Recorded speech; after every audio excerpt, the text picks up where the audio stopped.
రాజకీయంగా ఉన్నటువంటి అంశాలని, నియోజకవర్గంలో ఉన్నటువంటి సమస్యల్ని, ప్రజల ఆలోచన విధానాన్ని ఎప్పటికప్పుడు బేరీ చేసుకుని ముందుకు పోవాలని నిర్ణయాలు తీసుకుంటుంటాం స్థానికంగా నియోజకవర్గ స్థాయిలో.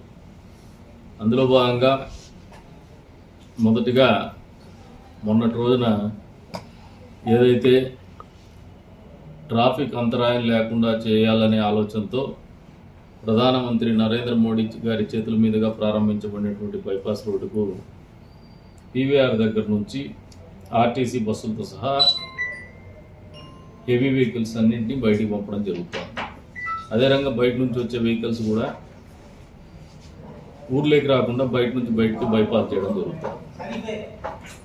ఏదైనా మా వాళ్ళందరికీ మా దృష్టికి తీసుకొచ్చింది ఏమంటే, ఆర్టీసీ బస్సులో ప్రయాణం చేసేటువంటి ప్రయాణికులు, గతంలో కూడా నేను కూడా చెప్తున్నాను, ఏదైనా ఇబ్బందికరమైన పరిస్థితి వస్తే సమీక్షించుకుంటామని చెప్పేసి. రోజున వాళ్ళు కొద్దిగా గ్రీవెన్స్ ఉంది. రైతులు ఎవరైతే గ్రామీణ ప్రాంతం నుంచి వస్తున్నారో వాళ్ళు ఎరువుల బస్తాలు కావచ్చు, అదే రంగా వ్యవసాయ సంబంధితమైనటువంటి కూరగాయలు కావచ్చు, ఆకుకూరలు కావచ్చు, ఇతరత్ర పనిముట్లు కావచ్చు బస్సు మీద తీసుకొచ్చి దింపుకోవడంలో ఇబ్బంది పడుతూ ఉన్నారండి. దాన్ని ఒకసారి మళ్ళీ ఆలోచన చేస్తాం, అధికారులతో కూడా చర్చిస్తాం, అవసరమైతే పునఃసమీక్షించుకుంటామని చెప్పేసి కూడా తెలియజేస్తాను. ఎవరు దీని గురించి ఇబ్బంది పడతారు, ఇబ్బంది పెట్టినారనే ఆలోచనతో ఉండొద్దని చెప్పేసి కూడా కోరుతున్నాం.